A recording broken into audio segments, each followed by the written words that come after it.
Some betrayals start with a whisper, a tiny shift, a small lie that seems harmless until it isn't. If I had trusted my gut sooner, maybe I wouldn't have walked straight into the biggest lie of my life. I ignored that feeling for weeks. I told myself I was overthinking, that I was just being paranoid. Because why would she lie to me? Why would the woman who looked me in the eyes every morning, kissed me goodnight, and told me she loved me, why would she betray me?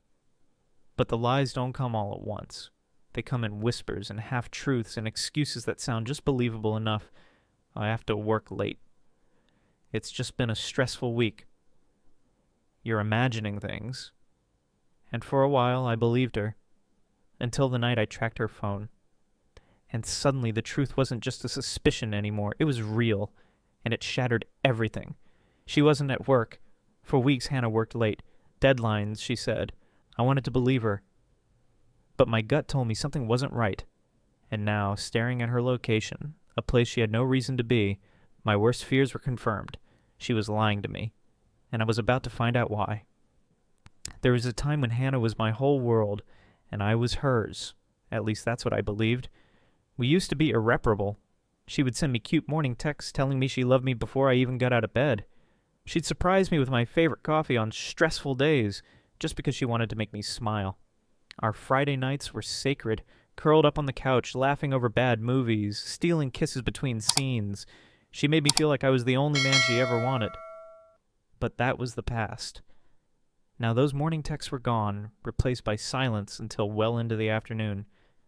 When I asked why, she'd sigh and say, "Work has been crazy, baby. You know how it is." She used to light up when I walked to the room, running into my arms like she couldn't get enough of me. Now she barely looked up from her phone. When I tried to kiss her, she'd turn away at the last second, brushing it off as if she was just too tired. Her laughter, once so genuine and effortless, now felt forced, like she was going through the motions, playing a role she no longer wanted. The biggest change? The excuses. She used to rush home to me, excited to tell me about her day. But suddenly she was always working late, always too busy, always too exhausted to talk. "Another late night?" I asked once, trying to keep my voice light. She sighed, rubbing her temples like I was exhausting her. "You act like I want to work this much. I don't have a choice." I wanted to believe her. I did. But the woman I had fallen in love with, the one who made me feel like I was her priority, was slipping away. And I was starting to wonder if someone else had taken my place. I tried to ignore it. I told myself I was overthinking. But deep down, I knew something wasn't right. The moment I suggested sharing our locations, Hannah's entire body tensed. "Why would we do that?" she asked, her tone too casual. "You don't trust me?" I expected some hesitation, but not this much. It was just a simple request, something plenty of couples did for safety, especially since she was supposedly working late so often. "It's not about trust," I said smoothly. "It's just practical. What if something happens? What if your car breaks down late at night? I'd rather know you're safe." She forced a smile, but her eyes darted away. "I don't know. It feels kind of weird." That was the moment my gut screamed at me that something was off. A faithful girlfriend, someone who had nothing to hide, wouldn't have this much of a problem with it. "Come on, babe," I said, keeping my voice calm. "It's not like I'm tracking your every move. If you're just at work, what's the big deal?" She hesitated for a long moment. Then finally she exhaled, pulling out her phone. "Fine, but I don't want you checking it all the time," she muttered.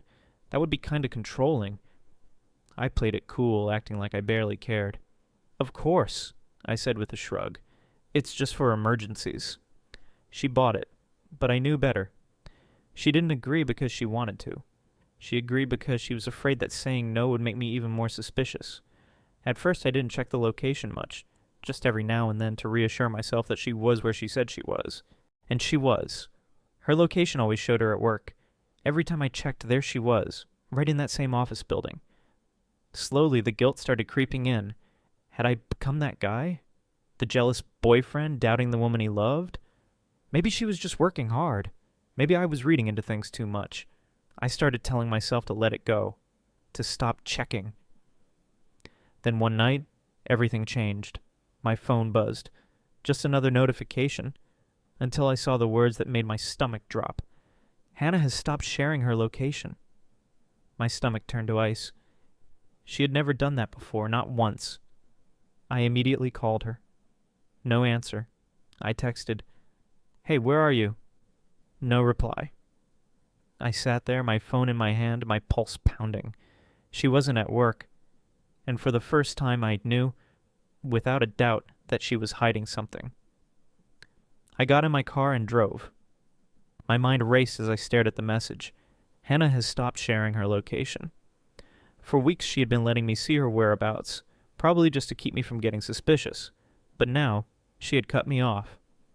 Why? I called. No answer. I texted. Nothing. My heart pounded. Something was wrong. And I was going to find out what. Then it hit me. Her car. She drove the same white sedan every day, and I knew exactly where she usually parked near her office. If she was really at work, I'd find it there. I grabbed my keys and headed out, gripping the steering wheel so tightly my knuckles turned white. The entire drive to her office felt like a blur. One long stretch of anxiety, anger, and the gnawing dread that I was about to find something I wasn't ready for. And when I pulled up near her building, my stomach sank. Her car wasn't there. The lot was mostly empty, save for a few late-night workers. I circled just to be sure, checking every space, every side street. But it was useless. Hannah wasn't at work. Now I had confirmation that she had been lying. But the question was, where was she? I had to think fast. If she wasn't at work, where would she be? She had stopped sharing her location for a reason. That meant she was somewhere she didn't want me to see. Then I remembered something. A few weeks ago, I had casually glanced at her GPS history when she left her phone unlocked. One of the last places she had searched for was a residential address in a part of town we had no reason to go to. At the time, I ignored it, thinking it was nothing. Now, I knew better. I entered the address into my phone and started driving. With each passing mile, my pulse quickened. I wasn't just about to catch her in a lie. I was about to see the truth for myself. When I turned onto the quiet, dimly lit street, my headlights watched over a familiar white sedan. Hannah's car, parking outside a townhouse. And right then, I knew. I pulled over across the street, gripping the wheel so hard I thought it might break. My jaw clenched as I forced myself to stay calm, to breathe, to think. The front door of the house opened, and then there she was. Hannah stepped outside, laughing, her body close to a man I had never seen before. He was tall and well-dressed, looking far too comfortable with my girlfriend. She reached for his arm, touching him like she used to touch me, like I didn't exist. My entire body went numb. For a moment I just sat there, watching, letting the betrayal sink in. Then I opened my car door and stepped out. The moment Hannah saw me, all the color drained from her face. She was caught. For a split second, Hannah just stood there, frozen in place like a deer caught in headlights. Then panic set in. Her eyes darted from me to the man beside her, then back to me again. She stumbled back a step, as if putting distance between us would somehow undo the fact that she had been caught red-handed. "Oh my God," she whispered, her voice barely audible. "What are you doing here?" I let out a sharp laugh, the sound bitter and hollow. "What am I doing here? That's funny. I was about to ask you the same thing." She opened her mouth, but no words came out. The other guy, the one she'd been laughing with just moments ago, finally spoke up. He looked between us, confused but wary. Hannah? Who is this?"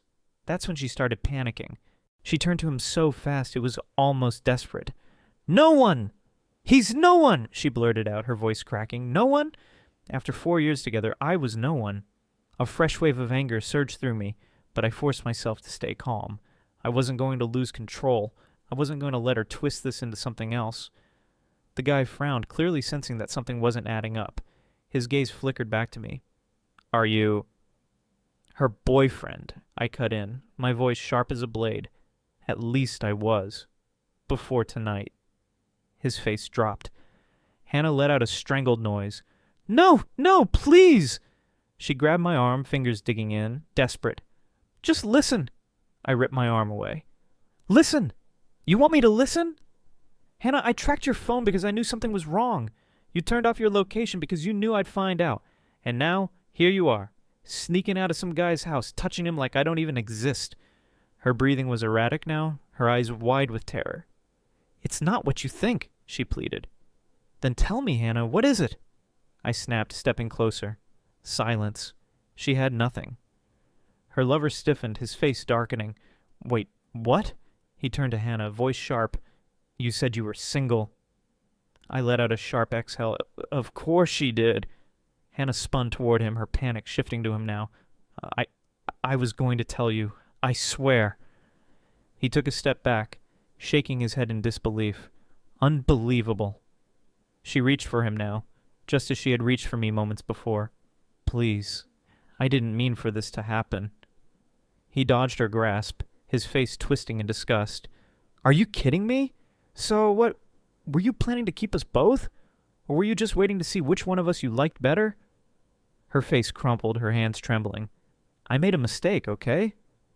A mistake. She called this a mistake. I clenched my jaw, my fists tightening. A mistake is forgetting to text someone back. A mistake is misplacing your keys. This question mark. This was a choice. Tears welled up in her eyes, her entire body shaking now. I didn't want to hurt you. I shook my head slowly, staring at the woman I had once loved, the woman I had planned a future with. You didn't care about hurting me, Hannah. You only cared about getting caught. She broke down, sobbing, covering her face with her hands. Her lover, who now wanted nothing to do with her, ran a hand through his hair, cursing under his breath before turning to me. Look, man, I had no idea. If I had known... I cut him off with a wave of my hand. I don't need an apology from you. You're just as much a victim in this as I am. And with that, I turned to Hannah one last time. You're nothing but a liar. And after tonight, I promise you, I'll never be fooled by you again. She sobbed harder, but I didn't care anymore. I walked away. And this time, I didn't look back. I thought that walking away from Hannah that night would be the hardest part. I thought once I left her standing in the wreckage of her betrayal, it would be over. But it wasn't, because heartbreak doesn't end when you walk away. It lingers. It follows you home, crawls into bed with you at night, and whispers in your ear when you're alone. For weeks I replayed the moment over and over in my head, the look of sheer panic in her eyes when she saw me, the way she fumbled for lies that couldn't save her, the way she broke down when she realized she had lost control. I wanted to hate her, but instead I just felt empty. 4 years together, and suddenly none of it meant anything. Every I love you, every late night talk about our future, every moment that once felt so real, all of it was a lie. But the worst part? She wasn't done yet. Hannah didn't let go easily. The very next morning she started texting. First it was short messages. Please, talk to me. I need to explain. I made a mistake. I still love you. I didn't reply. Then came the voicemails. Her voice cracking, choked with tears. I can't stop thinking about what I did. Please, just let me fix this. Please, I was stupid.